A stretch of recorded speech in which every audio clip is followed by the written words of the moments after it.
सबसे प्यारी है, माँ तू जग में न्यारी है। माँ तू सबसे प्यारी है, माँ तू जग में न्यारी है।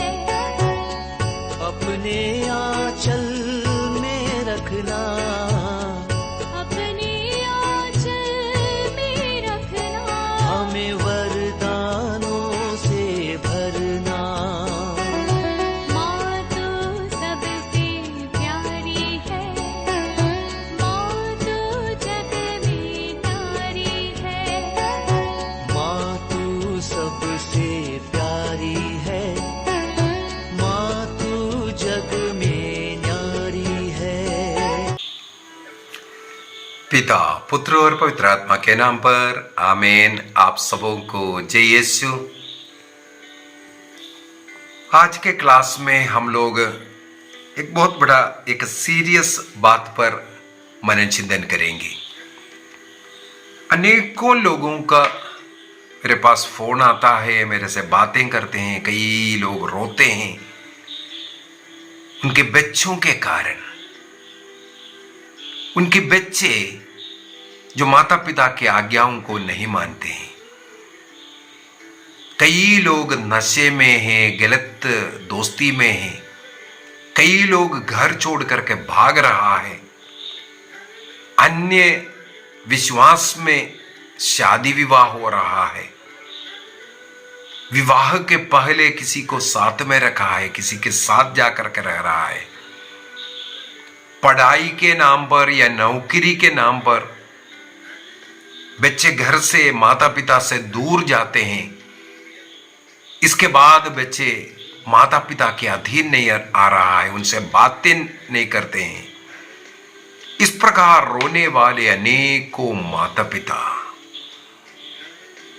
पिताओं के इन आंसू बच्चों के कारण क्यों बह रहा है। सबसे पहले मैं उन माता पिताओं से ही पूछना चाहूंगा, जितने भी लोग मेरे से बातें किया है, मैं उनसे पर्सनली कई चीजें बता कर दिया। और आज मैं समझता हूं अनेकों ऐसे माता पिता है जो अपने संतानों के लिए रो रहा है, इसलिए मैं एक क्लास ले रहा हूं। अनेकों माता पिता बच्चों के कारण चिंतित है, दुखित है। बच्चों को बर्बाद होता हुआ वे देख रहा है। बच्चों के अच्छे भविष्य के लिए जीवन पूरा समर्पित किया, भूखा रहा, जितना भी मेहनत कर करके जो कमा करके आया, बच्चों की पढ़ाई में उनकी उन्नति के लिए खर्च किया। आज वो बच्चे नष्ट होकर के पड़ा है। कई बच्चे माता पिता से बातचीत नहीं है, कोई रिश्ता नहीं रख रहा है। हम सीनियर हो गया, हम अभी सोच सकते, हम अभी डिसीजन ले सकता है। इस प्रकार ऐसे भी एक बार एक माता पिता, हाल ही में हुआ घटना है। माता पिता कैथोलिक है, लेकिन उनकी वो बेटी 21 साल का हुआ, उस समय पर बोल रहा है अब मैं स्वतंत्र हो गया, मैं 21 साल का हो गया। वो किसी ऐसे गुट के साथ जुड़ा हुआ है, ऐसे एक जुट के साथ जुड़ करके अपने जिंदगी बर्बाद कर रहा है। मां रो रो करके मेरे से बात किया। इन बच्चों के कारण रोने वाले माता पिताओं के आंसू कौन पोंछेगा। इसलिए मैं सबसे पहले माता पिता से ही एक सवाल करना चाहूंगा। माता पिता सबसे पहले अपने अंदर थोड़ा देखें। जब बच्चे छोटे थे, क्या बच्चों को आपने प्रार्थना सिखाई? बच्चों को आप चर्च नियमित रूप से लेकर के जाते थे? क्या आप बच्चों को बिठा करके रोज घर में पारिवारिक प्रार्थना करते थे? क्या बच्चों के सामने माता पिताओं का जीवन एक उदाहरण का जीवन रहा था? कई ऐसा माता पिता मिलेगा जो आपस में लड़ते हैं। कई ऐसा माता पिता मिलेगा जो प्रार्थना ही नहीं करते हैं। कई माता पिता ऐसा होगा जो पहले लड़ाई झगड़ा करता था, आज अच्छा हो गया। पहले चर्च नहीं जाते थे, संस्कारों को ग्रहण नहीं करता था, लेकिन आज बड़ा भक्त बन गया होगा। पहले घर में प्रार्थना नहीं होता था, आज बैठ करके माला जप रहा होगा। आप अपने जीवन को सबसे पहले थोड़ा देख लीजिए। मेरे से बात करने वाला अधिकतर माता पिता ये बात को स्वीकार किया, हाँ ब्रदर हमारा गलती है, हम प्रार्थना नहीं करते थे, हम बच्चों को बिठा करके घर में पारिवारिक प्रार्थना नहीं चलाए, हमारे एक गलती है। सबसे पहले इस गलती को स्वीकार कीजिए, उसके लिए पाप स्वीकार कीजिए, उसके लिए प्रायश्चित कीजिए, प्रभु से गिड़गिड़ा करके माफी मांगिए। इतने वर्षों तक बच्चों के लिए उदाहरण का जीवन नहीं जिया। ईश्वर ने आपको बच्चा संतान दिया, उनको ईश्वरीय ज्ञान में पढ़ाना लिखाना, चर्च लेकर के जाना, समय समय पर संस्कारों को प्रदान करना, और घर में आप प्रार्थना करते हुए उनको देखना है, उन आपके जीवन से उनको जीवन सीखना है। यदि आप उदाहरण नहीं बना, आज आपका बच्चा बर्बाद हुआ, उसका मुख्य कारण आप ही है। इसलिए सबसे पहले यदि माता पिता उसके लिए पाप स्वीकार करेंगे, रोएंगे, पश्चाताप करेंगे और उसके लिए जीवन भर प्रायश्चित करते रहेंगे, ईश्वर आपके बच्चों का मन परिवर्तन कर देगा। सबसे पहला यही बात मैं बोल कर देना चाहूंगा, अपने गलती को स्वीकार कीजिए। यदि आप नशा करता है या आपके घर में पारिवारिक प्रार्थना नहीं होता है, कई घरों में पारिवारिक प्रार्थना एक वेद बोलो 5 मिनट प्रार्थना किया, यह नहीं चलेगा। इसको होली हवर बोलते हैं, मैं इसको होली हवर ही बुलाता हूं। घर का प्रार्थना, पारिवारिक प्रार्थना होली हवर है, हमारे घर का पवित्र घड़ी। प्रभु यीशु मसीह ने कहा, जहां 2 या 3 व्यक्ति मेरे नाम पर इकट्ठे होते हैं, उनके बीच में मैं उपस्थित रहूंगा। अर्थात ईसा मसीह की उपस्थिति में बैठ करके प्रार्थना करने का एक घंटा है। और प्रभु ने आग्रह किया, क्या घंटे भर भी तुम मेरे साथ नहीं बैठ सकता? प्रभु ने आग्रह किया, मांगा है, 1 घंटा प्रभु के साथ बैठना है, यह आदत रखना है। उस घर में प्रभु का प्रेम रहेगा, बच्चों में आपसी प्रेम रहेगा, माता पिता के साथ आदर रहेगा। वो बच्चे आपसे के घर से बाहर भी जाएगा, वो बिगड़ेंगे नहीं, चिंता मत कीजिए। जैसे तोबित का ग्रंथ के अंदर, तोबित का ग्रंथ अध्याय 5 में, तोबित अपने बेटे तोबिया को दूर देश भेजता है। उस समय पर उनकी पत्नी, तोबित की पत्नी अपने पति के ऊपर चिल्लाते हैं, तो मेरे बच्चों को दूर भेजा है, वो इस प्रकार नष्ट हो जाएगा बोल करके। मैं थोड़ा सा पढ़ना चाहूंगा तोबित का ग्रंथ अध्याय 5 वाक्य 21 को पढ़ लेते हैं। उसके ऊपर है 18 में है, आपने मेरे पुत्र को बाहर क्यों भेजा? वह हमारे पास रहने पर हमारे हाथों की छड़ी है। यह सब बोल करके मां रो रही है। उस समय पर पति अपने पत्नी को सांत्वना देते हुए क्या कहते हैं? वाक्य 21 तोबित 5:21। इस पर तोबित ने उससे कहा, चिंता मत करो, हमारा पुत्र सकुशल आएगा और हमारे पास सकुशल लौटेगा। देखो कितना धैर्य के साथ एक पिता अपने पुत्र के विषय में मां को समझा रहे हैं। बेटा जा रहा है, बेटा दूर है, ये बोल करके तुम मत रो। बेटा जहां कहीं भी वो सकुशल रहेगा, प्रभु उनके साथ है, वो हमारे पास लौटेगा, ये बोल करके सांत्वना दे रहा है। और थोड़ा सा और है जिस दिन वह सकुशल लौटेगा तुम्हारी आंखें उसे फिर देखेगी, विश्वास करो बोलता है। एक पिता इतने धैर्य के साथ अपने पुत्र के विषय में कैसे बोल पाया? मेरा सवाल यहां पर यह है, एक मां रो रही है लेकिन एक पिता उन्हें सांत्वना दे करके यह दावा करता है हमारा बेटा दूर जाकर के बिगड़ेंगे नहीं, हमारा बेटा वहां जाकर के खत्म नहीं होगा, मरने जाएगा, बुराइयों में नहीं फंसेगा, हमारा बेटा सकुशल यहां वापस आएगा, हम ऐसा बच्चे को देख पाएगा। एक पप्पा ये बोलने के पीछे के कारण है तोबित का ग्रंथ अध्याय 4। तोबित का ग्रंथ अध्याय 4 एक पप्पा अपने बेटे को जो ईश्वरीय विश्वास समझाता है, किस प्रकार जीवन जीना है, किस प्रकार का जीवन ईश्वर चाहता है, ईश्वर के सामने किस प्रकार निर्दोष बने रहना है, पाप से दूर रहना है, ये सिखाने वाला पिता को अध्याय 4 में हम लोग देखते हैं। तोबित अपने पुत्र तोबिया को सिखाता है ईश्वरीय विश्वास में क्या क्या करना है, कैसे निर्दोष रहना है। एक पिता का इस प्रकार का उदाहरण सीख जिस बच्चे को मिल गया, उस पिता के मन में विश्वास है मेरा पुत्र अभी बिगड़ेंगे नहीं।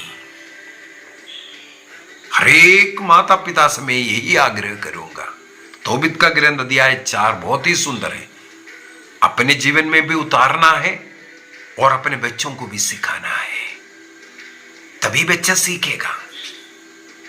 प्रवक्ता ग्रंथ उसके अध्याय 3 वाक्य 2 से 18 तक वचन, सिराक चैप्टर 3 वर्स 2 to 18। हर बच्चे सीखना चाहिए। मैं कई बार बोलता हूं महीने में एक बार बच्चे इस भाग को पढ़ना चाहिए, सिराक चैप्टर 3 को। वो बच्चा जो इन वचनों को पढ़कर उसका पालन करता है कभी नष्ट नहीं होगा, कभी नष्ट नहीं होगा। यदि हम सिखाते हैं, हम उसके अनुसार जीते हैं और उनके लिए प्रार्थना करते हैं तो नष्ट नहीं होगा। हमारे से दूर जाकर के पढ़ाई करने वाले बच्चों के लिए, हमसे दूर जाकर के कहीं देश विदेश में नौकरी करने वाले बच्चों के लिए हमें दिन प्रतिदिन प्रार्थना करना है, उनके लिए उपवास करना है, उनके लिए अपने जीवन के कई कई सुखों को त्यागना है। इस प्रकार प्रार्थना भक्ति के साथ ईश्वर के पवित्र हृदय में रोज उन्हें समर्पित कीजिए। यीशु के लहू द्वारा उन्हें रोज बांध दीजिए, प्रभु के हाथ में उन्हें दीजिए। वे आपसे दूर हैं, आप यहां बैठ करके चिंता करने से कुछ नहीं होगा, लेकिन आप प्रार्थना करेगा तो बहुत कुछ हो सकता है। हम लोग निर्गमन ग्रंथ के अंदर जब जोशुआ लड़ने के लिए पहाड़ पर चढ़ा, अमालेकियों से लड़ने के लिए पहाड़ पर चढ़ा, उस समय पर मूसा ने क्या किया वो हम देखते हैं। निर्गमन ग्रंथ के अंदर है, निर्गमन ग्रंथ उसके अध्याय 17 में हम लोग पढ़ेंगे, जब जोशुआ अमालेकियों से लड़ने के लिए गया, उस समय पर मूसा नबी हारून को और हूर को लेकर के वहां का पहाड़ी प्रदेश पर चढ़ता है।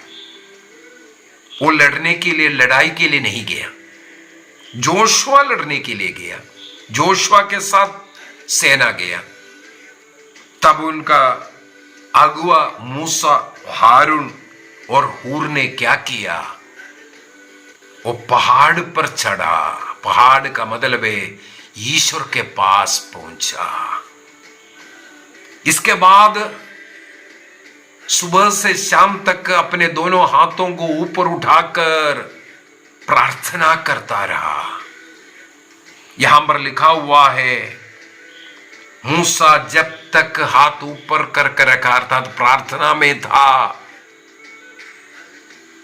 वहां पर हम देखते हैं जोशुआ का विजय था।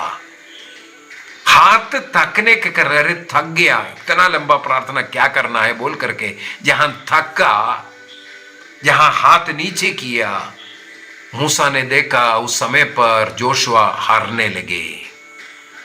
इसलिए हारून और हूर उनका मदद करता रहा इन दोनों हाथों को ऊपर उठाए रखने के लिए, ताकि थक ना जाए। इसे कहते हैं पारिवारिक प्रार्थना। पारिवारिक प्रार्थना में एक दूसरे के साथ बैठ करके हमें कम से कम 1 घंटे का पारिवारिक प्रार्थना करना है। मैंने पारिवारिक प्रार्थना एवं धर्म शिक्षा जो किताब लिखा, इसी उद्देश्य से लिखा, हर एक घर में 1 घंटे का पारिवारिक प्रार्थना हो। बहुत ही सुंदर प्रार्थना है, उसमें ईश्वर की स्तुति है, धन्यवाद देना है, हमारे निवेदनों को अर्पित करता है, सारे संसार के लिए मध्यस्थ प्रार्थना, सब मिल करके एक बहुत ही खूबसूरती के साथ लिखा हुआ एक प्रार्थना किताब है। वो किताब, उसके अंदर जो शाम की विनती है पारिवारिक प्रार्थना, उसको परिवार मिलकर के रोज कीजिए। बाइबल का पढ़ना, ये सब वहां पर लिखा हुआ है, हमें क्या क्या करना है, रोजरी माला सब लिखा हुआ है। ये सब करेगा तो 1 घंटे का प्रार्थना होता है। और हम लोग जिन घरों में इस किताब को इस्तेमाल करते हुए प्रार्थना करते हैं, या जो भी व्यक्ति इस किताब से प्रार्थना करते हैं, उनके लिए प्रतिदिन हम लोग प्रार्थना करते हैं, प्रभु से विनती करते हैं, प्रभु जो कोई इस प्रार्थना करते हैं स्वर्ग से तुम उन्हें उत्तर देना, मेरा दावा है। आप प्रार्थना करना शुरू कीजिए। जिस प्रकार मूसा नबी ने हारून और हूर को अपने साथ में लेकर के पहाड़ चढ़ा, उसी प्रकार परिवार एक साथ बैठ जाइए। चाहे आपके बच्चे दूर है या पास है, हम स्वयं अपने को समर्पित करें और अपने परिवार को समर्पित करें, प्रियजनों को समर्पित करें, और सुंदर मध्यस्थ प्रार्थना का समय, सारे संसार के लिए प्रार्थना करने का समय है। यह आदत बनाइए, आपका परिवार, आपका बच्चा बच जाएगा। यदि बाइबल के अनुसार हम देखें किस प्रकार बच्चे नष्ट होता है, लूकस के सुसमाचार उसके अध्याय 15 बहुत ही सुंदर उदाहरण है उसके लिए। लूकस के सुसमाचार अध्याय 15 में देखेंगे 3 बार नष्ट हुआ चीजों के विषय में लिखा हुआ। नष्ट हुआ, सबसे पहले एक भेड़ नष्ट हुआ, एक घर में एक सिक्का नष्ट हुआ, 2 पुत्रों में से एक पुत्र। इस प्रकार 3 नष्ट के खोने के विषय में लूकस के सुसमाचार अध्याय 15 में लिखा है। सबसे पहला वाले लीजिए, 100 भेड़ें थी, एक गडरिया उसको चराने के लिए लेकर के गई। बाद में उसको गिनती करके देखा 99 है, एक भेड़ नष्ट हुआ। भेड़ों को चराने वाला साथ होते हुए भी एक भेड़ नष्ट हुआ चरागाह में। कहां झाड़ियों में फंसा हुआ था, कहां फंस गया, ये जो चराने वाले को मालूम नहीं था। माता पिता बच्चों का पालन पोषण करने के लिए यहां वहां दिन रात मेहनत कर रहा है, वहां नौकरी यहां नौकरी, बच्चों के लिए समय नहीं दे पा रहा है। बच्चे का राह पकड़ा, 100 भेड़ों को लेकर के गया, चराने के लिए लेकर के गया। जिस प्रकार एक भेड़ कांटों में फंस करके रह गया, झाड़ियों में फंस गया, गुम हुआ, उसी प्रकार माता पिता इन बच्चों का पालन पोषण करने के लिए दोनों मिलकर के मेहनत कर रहा है, नौकरी कर रहा है, खेतीबाड़ी कर रहा है, कुछ भी किया है। यदि बच्चों के साथ तो बैठा नहीं, बच्चों के ऊपर नजर नहीं दा, हमारे बच्चे किससे दोस्ती करता है, हमारे बच्चे कौन सा खेल खेल रहा है, उनके हाथ में जो मोबाइल में क्या है, बच्चों के ऊपर नजर नहीं था, उनके पढ़ाई पर नजर नहीं था, उनकी प्रार्थना में, उनके चर्च लेके जाने में, उनको समय समय पर संस्कारों को देने में, आध्यात्मिक जीवन में उनका पालन पोषण करने में हम समय नहीं ढूंढा। उनको हम मसीह नहीं दिया, केवल पेट के लिए, पढ़ाई के लिए, पैसे के लिए हम प्रयत्न कर रहा था, बच्चा नष्ट हुआ। दूसरा, वो भी घर के अंदर ही, चरागाह में बाहर बैठ नहीं लेकर के गया, घर के अंदर है। 10 सिक्का था, उनमें से एक सिक्का घर में नष्ट हुआ। घर में ही है, घर में रखा है, स्ट्रिक्टनेस तो है, लेकिन बच्चे इंटरनेट में, मोबाइल में, टीवी में, दोस्तियों में, कई दोस्त लोग इसमें नष्ट होकर के पड़ा है। कई घरों में ही नशे में नष्ट होकर के पड़ा है, चाहे बीड़ी, सिगरेट, तंबाकू, अड़िया, दारू, किसमें नष्ट होकर के आपका बच्चा आज घर में पड़ा है। आपके साथ रहते हुए, आपके घर में रहते हुए, आपके अधीन रहते हुए, आपके हाथ से वो सिक्का कब गिर गया। सिक्का कीमत दर्शाता है। आपका संतानों का कीमत कब आपके नजर से नीचे गिरा, अन्य लोगों के नजर में उनका कीमत कब नीचे गिरा, इसका क्या कारण है। हो सकता है नशा, हो सकता है गलत दोस्ती, हो सकता है इंटरनेट के द्वारा, मोबाइल के द्वारा इस प्रकार बर्बाद होने के कारण। तीसरा, 2 बच्चा था, उनमें से एक बच्चा अपने पापा से कहते हैं मेरा भाग दीजिए, मुझे दूर जाना है। अपने पिता के अधीन, अपने माता पिता के अधीन, अपने घर में रहना नहीं चाहने वाला अनेकों बच्चा मैं समझता हूं, मैं जानता हूं। ऐसे अनेकों बच्चे शहरों में नष्ट होकर के पड़ा है, मुझे मालूम है। ऐसा कई शहरों में मैं जा चुका हूं, बच्चे काउंसलिंग किया है, पढ़ाई के नाम पर ऐसे शहरों गांव से भेजा हुआ है, हॉस्टलों में रह रहा है, घर किराए पर लेकर के रह रहा है, पढ़ाई के नाम पर, नौकरी के नाम पर, लेकिन वहां पर बच्चे बर्बाद है। कई बच्चे नशे में पड़ा है, कई बच्चे गलत दोस्तियों में पड़ा है, कई लोग अपने साथ अपने बॉयफ्रेंड गर्लफ्रेंड को साथ में रखा हुआ, क्योंकि वहां कोई जाकर के देख नहीं रहा है मेरा बेटा मेरे बेटी कहां रह रहा है, उनके साथ कौन है, कैसे रहा है, क्या खा रहा है, क्या पी रहा है। माता पिता समय समय पर पैसा देते जा रहे हैं, ये बेटा भी तो ही मांगा है, मेरा भाग, मेरा हिस्सा, मेरा पैसा देते रहो। एक बेटे से एक बार मैंने पूछा, माता पिता से कब कब कांटेक्ट करता है, वो बच्चा साफ साफ बोला, 1 तारीख को जब पापा को सैलरी मिलता है उस समय पर फोन कर देता हूं पैसा के लिए, बस एक पैसा के लिए फोन करना, इसके बाद पूरे महीना उन पैसों से अय्याशी कर रहा है। माता पिता बोलता है मेरा बच्चा डिग्री ले रहा है, ये पढ़ रहा है, वो पढ़ रहा है। ऐसा बर्बाद बच्चे। कई बच्चों से पूछता हूं बेटा क्या कर रहा है, कंपटीशन की तैयारी। मैं कई बार पूछता हूं कौन सा पीटी उषा के साथ दौड़ में जाना है। उम्र निकलते जा रहा है, कंपटीशन करते जा रहे हैं यहां पर। क्या कारण है, पढ़ाई के समय पर पढ़ाई नहीं किया, उस समय पर दोस्ती बना करके घूमते रहे, उन दोस्तियों के कारण जिंदगी बर्बाद है। आज कंपटीशन के नाम पर फिर मम्मी पापा को लूट रहा है।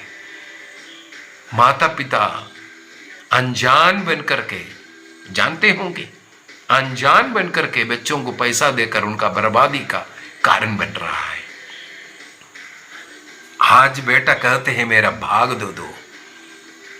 कई घरों में यही है, बच्चे दूर चला गया, हो सकता है नौकरी करने वाला बच्चे, माता पिता को नहीं सुनने वाला,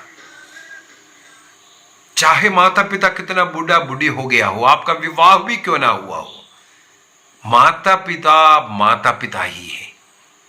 आपका उम्र कितना भी बढ़ जाए, यदि आपका माता पिता है, वो आपका माता पिता है। माता पिताओं को प्यार करना, उनकी सेवा करना, उनका आदर करना, उनका कहना मानना, ये ईश्वर का आशीर्वाद आपके जीवन में आएगा।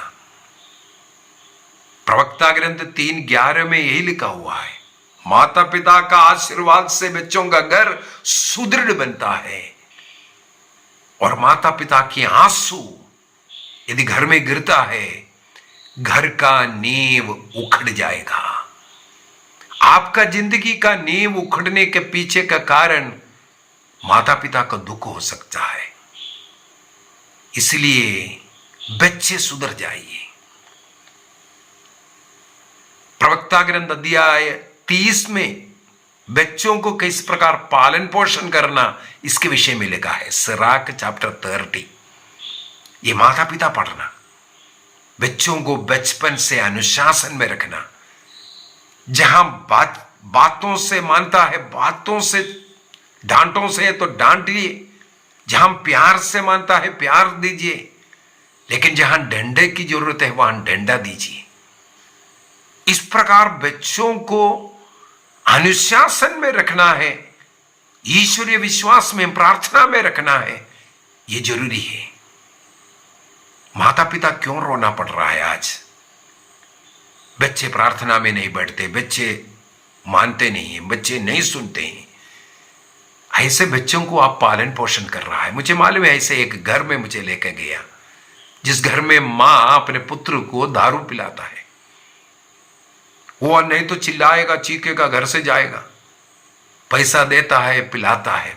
मैंने उस मां से आग्रह किया था, मैं आऊंगा, लेकिन कम से कि 1-2 दिन उसको नशे से दूर रखना, ताकि मैं जो कुछ बोलूंगा वो सुनने लायक बने। हाँ बोला। इस प्रकार उसके घर में पहुंचा, लेकिन मैं देखा है दारू में पड़ा हुआ लड़का, बड़े मुश्किल से 20-21 साल का लड़का, होश नहीं है, मां बेटे को पिला रहा है। कई ऐसे माता पिता बच्चों को अनुशासन में रखने लायक नहीं है, क्योंकि उनका जीवन उदाहरण नहीं था। आज बच्चे नहीं मानेगा। इसलिए सबसे पहले माता पिता थोड़ा प्रार्थना कीजिए, पाप स्वीकार कीजिए, अपने जीवन में बदलाव लाइए, प्रायश्चित कीजिए, और बच्चों के लिए एक उदाहरण जीवन जिए, अन्य लोगों के लिए उदाहरण का जीवन जिए। ईश्वर आपकी प्रार्थना सुनेगा, आपका मन परिवर्तित। जिस प्रकार निनवे को नष्ट कर रहे वाला प्रभु अपना मन को परिवर्तित किया, प्रभु यही चाहता है। अपने बच्चों के द्वारा यदि आपको दुख हो रहा है, उसके द्वारा आप अपने जीवन में थोड़ा सा परिवर्तन लाइए, और प्रभु बच्चों को बचाएगा। रोज बच्चों के लिए प्रार्थना कीजिए, पवित्र हृदय में समर्पित कीजिए। आपकी प्रार्थना प्रभु सुनेगा। आपका विनम्र होना, आप अपने को सुधारना, यह प्रभु के सामने स्वीकार्य होगा। और तोबित के समान बार बार बोलिए, मेरे बच्चा नष्ट नहीं होगा। उस बच्चे को रोज प्रार्थना करते हुए, समर्पित करते हुए यही बोलना है, मेरा बच्चा सकुशल आएगा। जहां कहीं भी है, स्वर्गदूत उनके चारों तरफ है। जिस प्रकार तोबित ने कहा, स्वर्गदूत जाएगा उसके साथ, उसकी रक्षा करेगा। तोबित हमें सिखाता है, हमारे बच्चों के साथ भी स्वर्गदूत है, वो घेरा लग करके हमारे बच्चों को संभालेगा। वो जहां पढ़ाई कर रहे या नौकरी कर रहा है, उन्हें संभालेगा। ये विश्वास के साथ आप प्रार्थना कीजिए, अपने जीवन में परिवर्तन लाइए। आइए हम अपनी आंखें बंद करें। मैं ऐसे माता पिताओं को और बच्चों को समर्पित करता हूं, जिन घरों में माता पिता को ना मानने वाला बच्चे भटक रहा है, भ्रष्ट हो गया है, नष्ट कर रहा है अपने को, उन बच्चों का मन परिवर्तन होवे। कभी भी माता पिता को दुख होने नहीं देना है। यदि माता पिता दुखी हो गया, ईश्वर का अनुग्रह बच्चों में नहीं आएगा, वो एक बाधा रहेगा, क्योंकि ईश्वर का अनुग्रह माता पिता के द्वारा बच्चों पर आना है। निर्णय कीजिए सभी बच्चे, माता पिता के अधीन रहना, उनकी कहना मानना, रोज पारिवारिक प्रार्थना करना, हर इतवार हुक्म पर्व पर मिस्सा बलिदान में पूर्ण रूप से भाग लेना, योग्य रीति से परम प्रसाद को ग्रहण करना, यदि संभव है तो रोज मिस्सा बलिदान में जाइए। व्यक्तिगत प्रार्थना, पारिवारिक प्रार्थना घर में होने का निर्णय कीजिए। हमारे बच्चे एक भी नष्ट नहीं होगा, उसको बार बार स्वीकार कीजिए, मेरे प्रभु के हाथों में दीजिए, उनके पवित्र हृदय में समर्पित कीजिए, माता मरियम के निष्कलंक हृदय में अर्पित कीजिए। निर्णय कीजिए, निर्णय कीजिए। पिता, पुत्र और पवित्र आत्मा के नाम पर आमीन। आप सबों को जय यीशु।